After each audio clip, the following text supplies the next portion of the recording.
Hi everyone, my name is Anubhav Sharma. Welcome to Study Material, and today we are talking about is it worth to join TCS or not.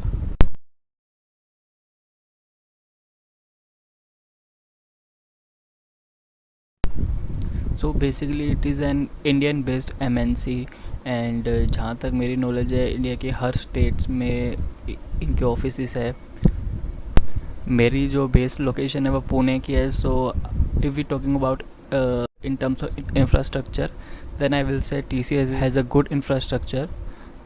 And if we talking about the training,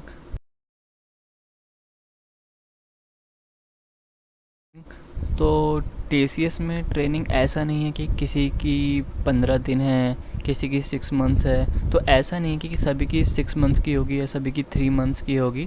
ये सब very करता है. मेरी जो training थी वो सिर्फ 5 days की थी, और जो बाकी मेरे ILP में जो मेरे दोस्त थे उनकी 15 डेज़ की थी, और जो मेरे कॉलेज में जो मेरा एक दोस्त था उसकी 3 मंथ्स की थी. सो ये वेरी करता है. एंड जो TCS की ट्रेनिंग वो लोग आपको देंगे उसमें वो बेसिक यूनिक्स और जावा इन दो लैंग्वेज को ज़्यादा वो प्रेफर करते हैं. एंड अब बात करते हैं कि वहाँ पे प्रोजेक्ट्स कैसे रहेंगे.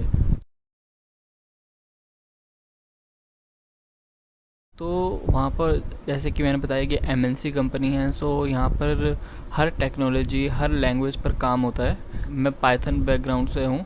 सो जब ILP मैंने कंप्लीट करी, मेरी ट्रेनिंग हुई, उसके बाद मुझे RMG से कॉल्स आए, मेरा इंटरव्यू हुआ. तो जो मैंने इंटरव्यू अंदर भी होते हैं वहाँ पे TCS में, तो वो प्रोजेक्ट्स के लिए होते हैं. कि जो प्रोजेक्ट के जो VP है, वाइस प्रेसिडेंट, वो आपको कॉल करेंगे और देखेंगे कि ये एम्प्लॉय इसकी जो स्किल्स है वो हमारी रिक्वायरमेंट से मैच करती है या नहीं.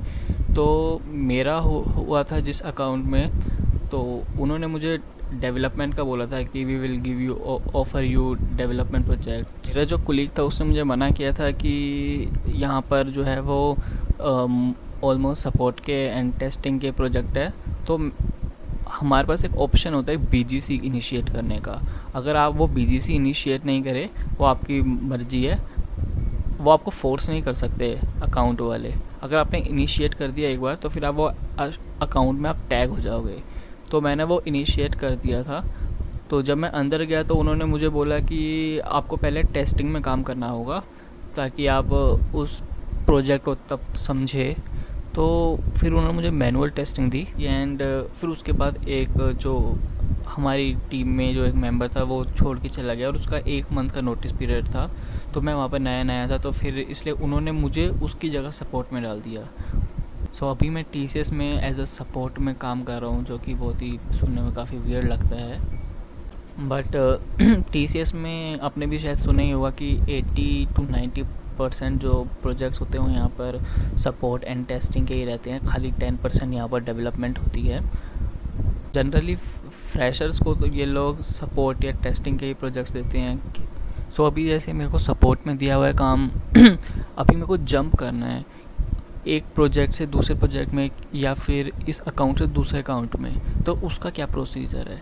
तो अगर आपको अपने प्रोजेक्ट से दूसरे प्रोजेक्ट में जंप करना है, वो कंपैरेटिवली इजी है अगर आप अपने अकाउंट से दूसरे अकाउंट में जंप करते हैं.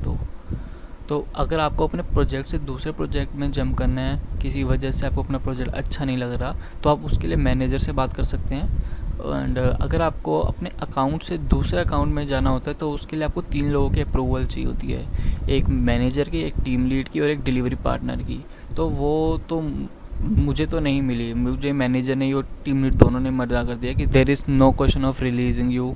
सो या अब बात करते हैं यहाँ पे प्रमोशन में कितना हाइक मिलता है, आप कैसे प्रमोशन ज़्यादा ले सकते हैं.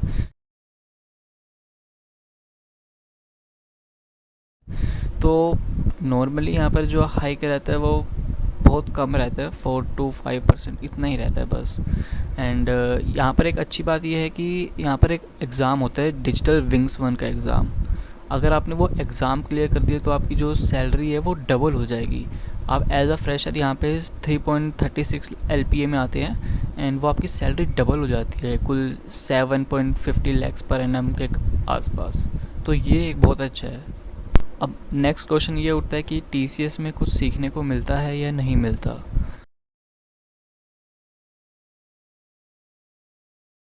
तो ये डिपेंड करता है आपके प्रोजेक्ट पे कि आपका प्रोजेक्ट कैसा है, उसमें आपका इंटरेस्ट कैसा है। बाकी अगर आप कुछ अलग से सीखना चाहते हो तो यहाँ पे आप एक्सटर्नल सर्टिफिकेट भी दे सकते हो और उसका पैसा जो है वो TCS पे करता है।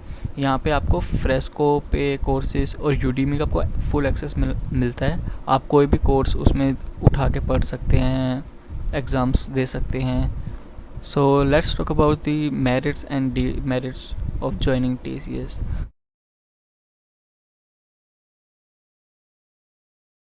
तो फर्स्ट मेरिट TCS में ये है, जो कि आपने सुना भी होगा, कि यहाँ पर वर्कलोड ज़्यादा नहीं होता, यहाँ पर प्रेशर ज़्यादा नहीं होता। कभी कभार वो डिपेंड करता है कि आपका प्रोडक्शन में जा रहा है तब थोड़ा होता है, अदरवाइज़ यहाँ पर ज़्यादा वर्कलोड नहीं होता।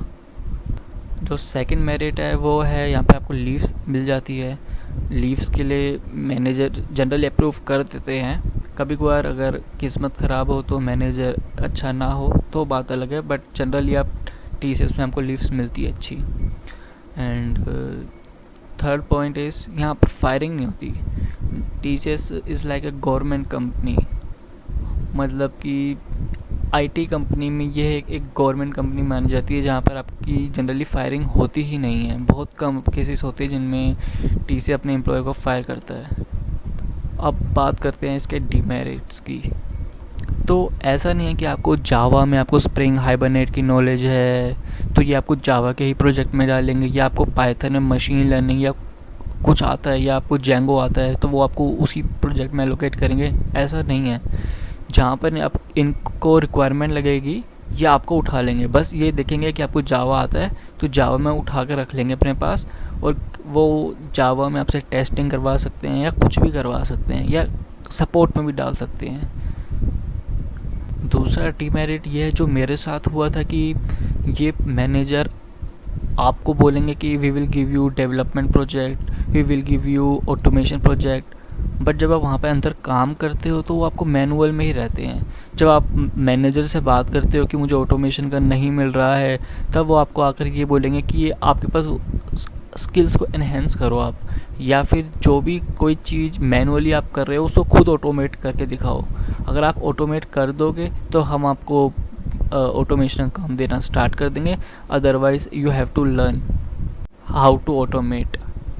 जो थर्ड डिमेरिट है वो मैं कहूँगा कि यहाँ पर कोई दिवाली का गिफ्ट नहीं मिलता, किसी तरह का, और भी चाहे अकाउंट से हमारे या चाहे कंपनी की तरफ से किसी भी तरह कोई गिफ्ट नहीं मिलता। तो अगर आप अदर कंपनी से कंपैरिजन करोगे तो इसको मैं एक एज अ डिमेरिट ही मानता हूँ। और जो फोर्थ डिमेरिट है वो है कि यहाँ पर लेस हाइक है, बहुत ही कम हाइक मिलता है यहाँ पे, 4 to 5%। अगर आप किसी स्मॉल बेस इंडस्ट्री में जाएंगे तो वहाँ पर आपको 25 to 30% मिलता है। और अगर आप किसी और दूसरी MNC में भी जाते हैं, चाहे वो कॉग्निजेंट हो या फिर टेक महिंद्रा हो या IBM हो, एसेंचर हो, वहाँ पे आपको हाइक थोड़ा ज़्यादा मिलता है, 19-20 का फ़र्क पड़ता है, तो वहाँ पर आपको हाइक ज़्यादा मिलता है, बट TCS में बहुत कम हाइक है। So last question is it worth to join TCS और नॉट?